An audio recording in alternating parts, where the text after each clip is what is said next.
Poštovani gledaoci, dobar dan.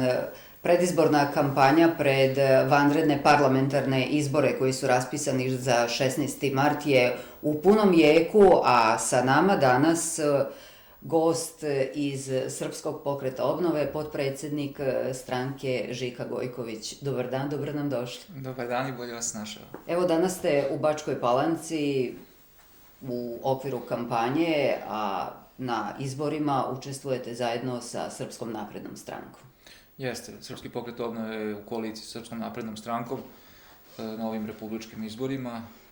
Ta koalicija, ajde kažem, posljednje 2 godine traje na lokalnom nivou i nekako je bilo i logično rešenje da ćemo na ovim izborima nastupiti zajedno. Pogotovo imajući u vidu da je Srpska napredna stranka kroz ovih godinu i po dana pokazala da, hoću da kažem da je na prvom mestu Aleksandar Vučić, koji je pokazao da je spreman da se sukobi sa mnogim, da rešava mnoge probleme od kojih su njegovi prethodnici bežali, da su to sve teme koje Srpski pokret obnove iz 21 godinu, 24 godine, preciznije da budem, ima u svome programu i prosto ne vidim razlog zašto ne bismo, da kažem, davali, kao što smo i za vreme ove protekle vlade davali bezuslovnu podršku takvoj politici, nekako je logično bilo da na ovim izborima nastupimo i zajedno. Kada je došlo do rekonstrukcije ove vlade, sada tehničke vlade, svi su očekivali da će i SPO ući u vladu.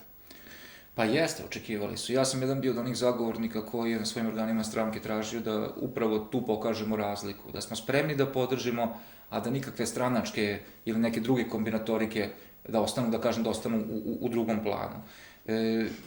Pokazali smo time da ipak ima nešto što je važnije i od raznih drugih resora, raznih centara moći, raznih javnih preduzeća ili kako se to već deli kada dođete na vlast i da jednostavno treba ono što je dobro podržati, iako do sada takvu politiku, odnosno do sada nismo imali, da kažem, nekih bližih kontakata i bliže saradnje kao što je to slučaj do sada. Ja mislim da je ono što je radila Srpska napredna stranka u ovih godinu i po dana verovatno najprijatnije iznenađenje za sve one ljude koji su verovali u promene od 2000. godine, obećavali su im svi oni koji su sebe nazivali demokratama, tu najpre mislim na Demokratsku stranku, ali i Demokratsku stranku Srbije, koje su imale skoro apsolutnu vlast od 2000. godine i učinili su vrlo malo. Čak naprotiv, mislim da je mislim da je Aleksandar Vučić i Srpska napredna stranka, iako je imala teret oko nogu, a tu mislim na prvo mesto za Socijalističku partiju Srbije, da je za ovih godinu i po dana čak učinila više nego i u nekim segmentima života, više nego sve prethodne vlade do sada, od 2000. godine. Vaši kritizeri politike Srpskog pokreta obnove kažu da, evo već koji put idete u koaliciji na izbore iz razloga što sami ne bi mogli da pređete cenzus. Pa dobro, mi smo realna stranka, mi realni smo ljudi, mi znamo da više nemamo onu snagu koju smo nekad imali. Srpski pokret obnove je ipak jedna ozbiljna stranka koja ima jaku kičmu, koja je tu kičmu podmetala kada je najteže bilo. I mi verujemo da ova politika koju smo uvek zagovarali upravo sada dobija epilog. To je politika koje se mi nikad nismo odrekli kada je najteže bilo i mi smo zadovoljni što je ta politika prihvaćena i od nekih drugih stranaka i što je danas to, da kažem, državna politika. Samim tim i odgovorio sam na pitanje zašto se nalazimo u ovoj koaliciji. Naravno da smo išli drugim koalicijama, ali ko nije išao? Da. I na kraju krajeva ovo će prvi put biti, da kažem, jedna desničarska vlada od početka više stranača i sasvim je normalno da je tu Srpski pokret obnove. Tako da ja ne vidim apsolutno nijedan razlog. Tačno, ja se slažem sa vašom činjenicom da sami verovatno ne bismo prešli cenzus. Ali sad šta to znači? Da ja ne vidim nigde neko pravilo da svako mora ići sam na izbore. Aleksandar Vučić ima političar koji ima širinu, svestan je da treba okupiti sve one koji mogu da pomognu na ovome putu. U skladu sa našim mogućnostima mi ćemo dati svoj doprinos. Verujem da ćemo u budućoj vladi biti korektivni jedan faktor, da kažem, u budućoj skupštinskoj većini i da ćemo pomoći na tom našem putu da se što brže čiste te prepreke na evropskom putu, samim tim, nadam se, i čišćenje prepreka ka boljem životu naših građana. Sami ste rekli, svesni ste činjenice da se snaga koju je Srpski pokret obnove imao negde izgubila. Gde se izgubila? Da li u članstvu ili u okolnostima koje sada vladaju? To je vrlo teško reći. Evo, i malo pre pričamo dosta ljudi koji je danas Srpskoj naprednoj stranci je bilo u Srpskom pokretu obnove. Ako pogledate, kažu mi se, evo sad recimo moji članovi, s njima sam razgovarao i kažu, Žiko, gde god se pojavimo, svi nam pljuju Vuka Draškovića. Ali kad pogledate sada, šta je taj Vuk Drašković skrivio za ove 24 godine? I kada pogledate, recimo, svi smo mi pravili greške, naravno, pa pravio i on, ali kad izmerite njegove greške, i greške, znači mi možemo da merimo njegove greške samo za vreme 90. godina kada nismo imali vlast, kada je Slobodan Milošević bio u vlasti. Ali kada pogledate od 2000. godine, sva ta izneverena obećanja, svih onih koji su se, da kažem, kleli u neku demokratiju, u neku socijalnu sigurnost, koji su u stvari samo legalizovali sve one tajkune Skoroviće s kojima danas imamo problema i s kojima jedino je Aleksandar Vučić imao hrabrost da se suoči, onda ćete videti da je taj Vuk Drašković toliko, da kažem, toliko ocrnjen i da je toliko negativnog o njemu ispričano, a da je realno mnogo manje zaslužio nego neki lideri iz Demokratske stranke Srbije i oni koji su imali ogromnu vlast i ogromnu šansu posle 2000. godine da u ovo društvo uvedu neki red. Tako da, jeste, slažem se i s vama, i okolnosti su uticale, i biologija je čudo, prođe i određeno vreme, ljudi se zasite i najboljih ljudi, ali mislim da je Vuk Drašković čovjek koji je platio jako veliku cenu, a da je mnogo manje štete naneo Srbiji nego što su naneli svi oni koji smo imali prilike da gledamo na vlasti od 2000. godine. Svaka stranka ponosi se svojim članovima. Međutim, nekako se stiče utisak, gledajući, da ih tako nazovemo, preletače iz stranke u stranku, stiče se utisak da ljudi više ne ulaze u stranku iz ubeđenja, već iz interesa. Pa jeste, to je, mislim, manje više u svim strankama, ali nije to slučaj samo kod nas, to je manje više svuda. Ideologija je nešto što polako ostaje po strani. Mislim da je ideologija mnogo više bila vezana za događaje koji su se dešavali 90. godina, da je danas ta, da kažem, korist, ili kako već da nazovemo, nešto, lična korist, nešto što ipak možda malo više vodi nego što je kada je u pitanju ideologija, ali ja mogu da govorim o Srpskom pokretu obnove. Mi smo ponosni na naše članstvo, posle svih ovih teškoća koje smo imali, ostala je jedna jaka baza, jaka infrastruktura i to je i gospodin Vučić je potencirao na nekim našim razgovorima, očuvana infrastruktura ljudi koji će uraditi sve ono što treba da se uradi u predizbornoj kampanji.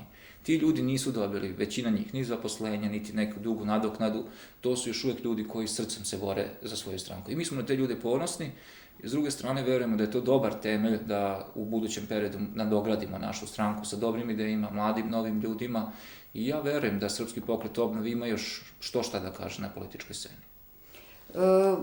Ono što smo pitali i sve naše dosadašnje sagovornike, a pitaćemo i one koji dođu do kraja ove kampanje, jeste kako komentarišete vi sve češće izjave da su ovo jedni od najizvesnijih izbora od uvođenja višestranačja, da se zna ko će da pobedi, a da se samo očekuje da se vidi ko će biti drugi.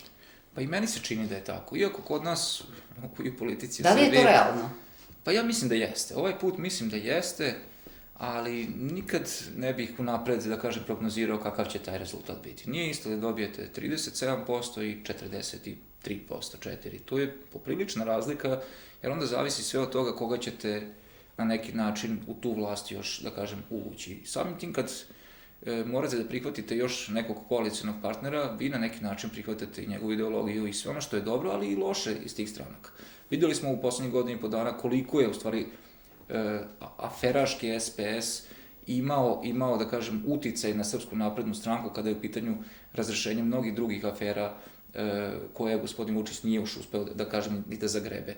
A nije mogao zato što ih imamo za koalicione partnere, od Srbijagasa, Galenike pa nadalje. Sve su to neke stvari koje su ostale nedorečene. To je jednostavno politika i vi ne možete tek tako, da kažem, da očistite nekoga s kim sarađujete, čiji su vam glasovi potrebni. To je jednostavno realnost. Zato i verujem da je raspisao izbore, da bih mogao, odnosno verujem da je Srpska napredna stranka odlučila da ide na izbore, da bi mogla te okove oko nogu da skloni, da bi mogla da malo bolje probere buduće koalicione partnere i ja mislim da će ovaj put imati Aleksandar Vučić kao premijer solidan, da kažem, jaku podršku na ovim izborima koja će mu omogućiti da učini neke druge stvari koje do sada nije mogao da uradi, ali i da preuzme odgovornost za sve ono što će biti urađeno, a to neće biti lako. Čujemo svakog dana šta je to što će Srpska napredna stranka, kada prođe ovi izbori, na osnovu svog rezultata učiniti za sve građane Srbije. A šta je to što Srpski pokret obnove nudi građanima Srbije? Pa mi ne možemo da nudimo građanima Srbije ništa, mi im nudimo jednu poštenu vlast kada je u pitanju Srpski pokret obnove, verujem i kada je u pitanju naši koalicijni partneri, nudimo ljude koji nemaju afera iza sebe, nudimo jednu novu garnituru ljudi koja da kažem, da je došlo do smene generacija u svim odborima, pogotovo u Vojvodini, jednu zdravu sredinu gde su dobri odnosi, gde nema svađa, nema, samim tim kad vam je dobri odnosi kao i u porodici, imate i bolje rezultate. Ja verujem da ćemo mi u skladu sa našom snagom biti neka vrsta korektivnog faktora u ovoj budućoj biskupskoj većini i u vladi i verujem da ćemo naići, da kažem, na plodno tlo kod naših koalicijnih partnera kada su u pitanju realizacija nekih naših ideja. Ali opet kažem, potpuno smo svesni naše snage, Srpska napredna stranka je mnogo veći partner, oni će preuzeti veću odgovornost, ali ono što očekujem to je jedan partnerski odnos gde ćemo neke naše ideje moći da realizujemo. Na prvo mesto mislim ideje na neke ispravljanje nepravdi iz prošlosti, gde jednostavno nismo mogli u svim ovim levičarskim vladama koje su, da kažem, na neki način bile taoc politike i Demokratske stranke i SPS-a, recimo poput pitanja restitucije, poput pitanja otvaranja dosijeja. Da. Od toga ne odustajete. Pa ne, naravno da ne odustajemo, to je suština svega, znate, ja vam tvrdim da sada, kada bi otvorili dosijeje, da bi Vučić danas imao napisane optužnice za mnogi ljude za koje sumnja, a još uvek ne može da dokaže. Mislim da bi Srbija, kao i većini postkomunističkih zemalja, odnosno gotovo svim koje su posle ušle u Evropsku uniju, bila začuđena šta je sve, kako je taj aparat funkcionisao i kako ti otuđeni centri moći i dan danas funkcionišu. Vuk Drašković to često poentira, često potencira u svojim nastupima i mnogi su se već zasitili te priče, ali mislim da mnogi to ozbiljno ne shvataju koliko je važno zatvoriti te rupe iz prošlosti da bismo išli dalje. Ovako nam stalno ostaju neke provali na koje nailazimo svakih nekoliko godina. Ti ljudi su svuda, po javnim preduzećima, po ministarstvima, to su sada otuđeni centri moći koji isključivo gledaju lični interes, to su sve kombinacije, ušli su u sve stranke i svima nama bi to bilo korisno kada bismo tačno znali ko je na koji način uticao da takve negativne posledice imamo i dan danas. A kako komentarišete izjave iz vrha Srpske napredne stranke da onaj ko ne glasa za Srpsku naprednu stranku glasa za tajkunsku vladu?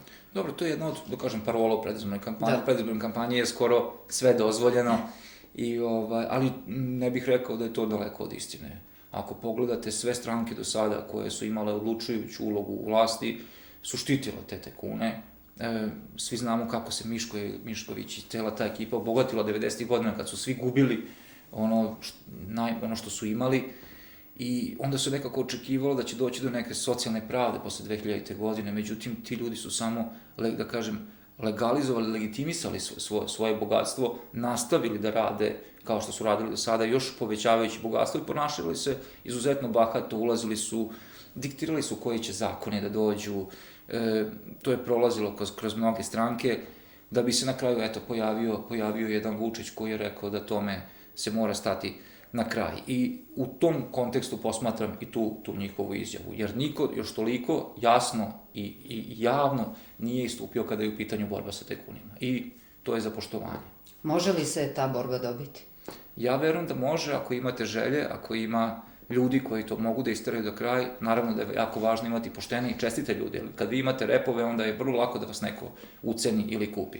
A ako imate poštene ljude, a mislim da se Vučić sve bolje i bolje gradi tu svoju ekipu od Zorana Mihajlović, Selakovića i još nekoliko ministara koji su se dokazali već u ovih godini po dana da se njih može ozbiljno računati, da je to jedna ekipa ljudi koja je spremna da izađe na kraj. Naravno, to je jedna, da kažem, aždaja koja već dugo godine žive, koja je pustila svoje glave na sve strane, u svim strankama, pretpostavljam čak i u Srpskoj naprednoj stranci, da ima ljudi koji se tome protive i koji su možda baš tu da bi napravili neku pometnju kada je u pitanju borba protiv korupcije i kriminala, ali ovako kako je se krenulo u poslednjih godina i po dana, i to još kažem sa tim okovima koje su imali kada je u pitanju SPS, podsjetiću vas da je Ivica Dačić bio ministar unutrašnjih poslova, vidite i sami s kim je komunicirao ove afere oko Šarića i ovoga Radulovića, prosto je neverovatno da jedan ministar policije uopšte naiđe da razgovara sa tim ljudima. A onda možemo samo da pomislimo koliko je to sve trajalo. Koliko je to sve trajalo, šta tu još ima što mi ne znamo i pretpostavljam da tek sad posle formiranja ove vlade da će se moći ozbiljno ući ali te probleme nikad nećemo moći da rešimo skroz ako se ne otvore dosijeji. A tek kad otvorimo dosijeje, bit će nam jasno ko je sve vukao na kojoj strani i ko je sa kim povezan u politici, što je jako važno da bismo mogli da idemo dalje. Vi i dan danas ćete možda imati nekoga ko vam se nametne kao neko rešenje za neke važne resore kojima će da se bavi, a to su možda upravo ljudi koji rade u korist štete neke buduće vlade ili skupštinske većine. Tako da, još uvek ćemo to biti selektivna pravda, ali ne zato što žele neko da to bude selektivna pravda, već zato što se nije raščistilo od samog starta sa svim tim negativnim efektima i posledicama koje imamo, ajde da kažem, ne samo od početka višestranačja, nego i mnogo godina unazad. Pored vaših koalicionih partnera sadašnjih, ima li još onih koji će podržati upravo otvaranje dosijeja?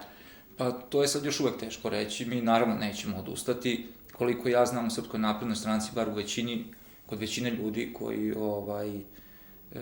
se pitaju nešto, postoji ideja da se tako nešto prihvati, sad tu su samo, da kažem, nijanse u pitanju kako će taj zakon izgledati. Nama je jako važno da tu nema nekih korekcija u smislu da se nekome izađe u susret ili da, ne znam, da se napravi neki truli kompromis, već jednostavno svima isto. Znači, da se otvore svi dosijeji, da se tačno zna ko je šta radio, a ne da neko bude prikriven, a neko da može da se sazna sve o njemu. Ja ću reći da je u Češkoj, kad se to uradilo, da su ljudi toliko bili iznenađeni, to je bilo strašno, to je bilo, bukvalno su sve otvorili, to je bilo raskidanja kumstva, prijateljstva, ali se na taj način nacija otreznila. Da li je Srbija spremna na to? Pa Srbija mora da bude spremna ako hoće da bude deo evropske porodice. Mi ne možemo da biramo kako ćemo biti deo evropske porodice. Uvek smo se trudili da ulazimo na mala vrata. Sada je vreme da se otvore velika vrata za Srbiju. Da bismo tu prošli, mi moramo ispuniti neke uslove. Nisu to uslovi koje nam Evropska unija zapoveda, pa sad kao morate da puzite da biste to radili. To su uslovi koje moramo da ispunimo da bismo živjeli u normalnom društvu. I kada kažu kao Evropska unija nam nameće nešto, nameće nam ono što je dobro za nas. A da nas je da li mi to hoćemo ili nećemo. Znači, to sad, o čemu ja govorim, i restitucije, otvaranje dosijeja, to su prošle sve postkomunističke zemlje. Zašto to ne bi prošla Srbija? Ja mislim da je to jedna od najvažnijih stvari da bismo mogli da idemo dalje. Mada su neki očekivali da će se raspisivanjem vanrednih republičkih izbora raspisati i pokrajinski izbori, to se nije desilo. Ali Srpski pokret obnove, koliko mi se čini, je izneo svoje uverenje da će to ipak biti do kraja ove godine, jel? Pa ja mislim da će biti do kraja ove godine. Nerealno je ovako stanje u pokrajini, nerealni su i ti odnosi između pokrajinske republičke vlasti, to vrlo loše funkcioniše, a to nije dobro za državu i za građane Vojvodine. S druge strane, Demokratska stranka je izgubila svoj legitimitet. Mislim da rezultat koji su imali na prošlim izborima ni tada nije oslikavao njihovu snagu, već isključivo zbog tog izbornog zakona koji uvek na njima išao, njima je odgovarao, a odgovarao im je zato što su uvek iskorišćavali nacionalne manjine koje su uvek u drugom izbornom krugu se opredeljivale za Demokratsku stranku i na taj način demokrate su došli do 63 poslanika od 120. I tada, kažem, kad su imali 25%, koliko su imali podršku u Vojvodini, to nije bila realna odnos snaga. A pogotovo sada, kada je Demokratska stranka u padu, kada mnoge stvari kod njih ne funkcioniše i mislim da je čašu prelilo to što je Boris Tadić osnovao drugu stranku, gde će verovatno jedan deo poslanika u pokrajini krenuti za njim i vi sad imate, kako da kažem, ćete jednu popriličnu poslaničku grupu koja nije dobila na izborima glasove, dobila je kao Demokratska stranka, a sad se predstavlja kao neka druga. I ja mislim da upravo ta grupacija oko Borisa Tadića će ići na neku vrstu trgovine, želeti verovatno da sa tim poslanicima manipuliše, ne bi li sebi stvorili neku bolju poziciju možda na republičkom ili lokalnom nivou, a da za uzvrat sruše vlast u Vojvodini. To je neko moje lično mišljenje. Takođe mislim da će Savez vojvođanskih Mađara i Liga socijaldemokrata Vojvodine da su već spremni da ruše vlast u Vojvodini. To su pokazali i u Subotici gde su prešli na stranu Srpske napredne stranke. i verujem da će se to vrlo brzo desiti i u Vojvodini. Takođe mislim da Demokratska stranka ne kontroliše sve svoje poslanike u pokrajinskom parlamentu i u takvoj jednoj, da kažem, šizofrenoj situaciji mislim da su izbori jednostavno najbolje rešenje. A i konačno došlo je vreme da se malo promeni ta pokrajinska administracija, treba dati naravno šansu nekome drugom pa da vidimo kako će to funkcionisati. I ono što je možda za građane najvažnije, bez obzira za koga navijate ili ne, mnogo je jednostavnija saradnja kada i na republičkom i na pokrajinskom nivou imate, da kažem, slične pozicije, odnosno slične grupacije koje vladaju. Jer ovako se jedni drugima suprotstavljaju. Prohodnost po vertikali od lokala do... Ovaj gura svojima, ovaj gura svojima i tu jednostavno građani opet najviše trpe. Znači, kako god da okrenemo, mislim da je neminovno da u ovoj godini budu pokrajinski izbori, ja ih očekujem negde u jesen ili, ne znam, zimu ove godine i mislim da će Demokratska stranka tu doživeti, da kažem, vrlo loše rezultate, bez obzira koliko su imali podršku do sada u Vojvodini. Sutra u ponoć ističe rok za predaju izbornih lista. Do sada ih je predato i proglašeno, čini mi se, 12. Mislite li da je to? Pa to je, sad ne znam... Da li je to sad uopšte realna slika političkog angažmana građana Srbije, toliko izbornih lista? Pa mislim da je s jedne strane realno, s druge strane nije realno. Imate liste koje svaki put izlaze na izbore i znaju već unapred da neće proći. Imate one koji gledaju da na neki način učare nešto od finansija ali mislim da realno gledajući to će proći ove liste koje su, da kažem, prolazile i do sada sa malo izmenjenim brojem glasova nego što je bio slučaj do sada i mislim da će budući izbori u stvari biti po prvi put malo, da kažem, suziti taj broj ozbiljnih stranaka koje su spremne da vladaju, ali da budu ozbiljna opozicija. Tu negde na početku našeg razgovora pomenuli ste, bit će ovo prva vlada desno orijentisana, je li tako? Šta Srbi mogu da očekuju od te vlade u narednom periodu? Pa ja kao i svaki građanin Srbije očekujem da ta vlada bude mnogo ekspeditivnija, da bude brža, da se donesu zakoni koji će se primenjivati, kao što sam već rekao, ako je desničarska vlada, da budu ispravljene neke nepravde iz prošlosti koje smo imali za vreme komunizma, a bilo ih je puno i očekujem da se nastavi borba naravno protiv korupcije i kriminala i ono što je po mome mišljenju najvažnije, to je da konačno skupimo hrabrosti i krenemo u ozbiljnu reformu ekonomskog sistema u Srbiji. Tu je do sada najmanje urađeno, pa i kada je pitanje ova prošla vlada, mislim da su se tu pravili neki kompromisi oko raznih, da kažem, predloga zakona koji su bili. Lično mislim da se mora doneti jedan zakon o radu koji će jasno kazati koja su prava onih koji daju posao, ali i onih koji su zaposleni. Imamo po javnim preduzećima brdo stranačkih kadrova koji ništa ne rade, koji su tu zaposleni samo zato što su članovi stranke ili članovi nekih porodica uticajnih. I pored silnih priča u prethodnoj predizbornoj kampanji o departizaciji državnog aparata. Čim dođe na vlast, odmah se to promeni.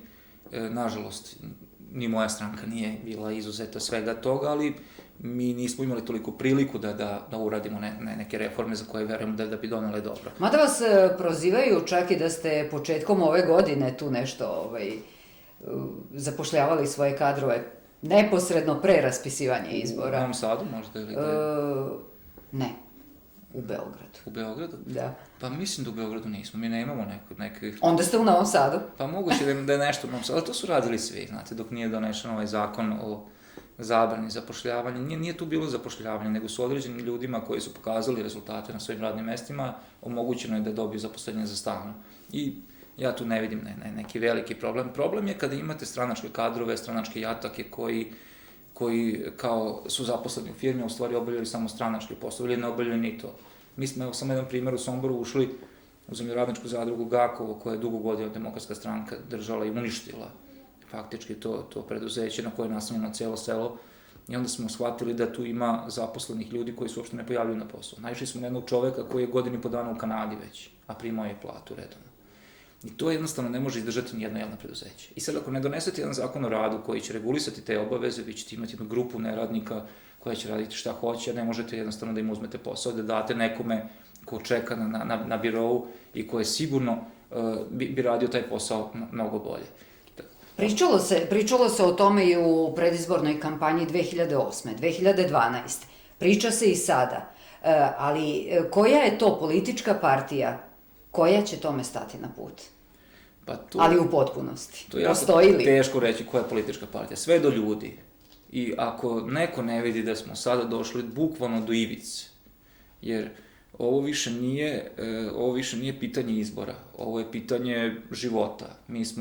Naš budžet je faktički pred bankrotom. Mi imamo velike zaduženja, država je zadužena, mi jednostavno u ovoj godini ako ne uradimo ekonomske reforme, ako taj javni sektor, nekako ta zapošljavanja ne primirimo, ako te reforme ne budemo radili onako kako je najavljeno, zato i podržavam sve ono što Lazar Krstić radi, i mi ćemo doći u situaciju da će MMF pri kraju godine da nam zakuca na vrata i da kaže vidite, do sad smo dogovarali, sad mi kažemo da budžet će biti 2/3 vraćate dugovi, 1/3 za sve.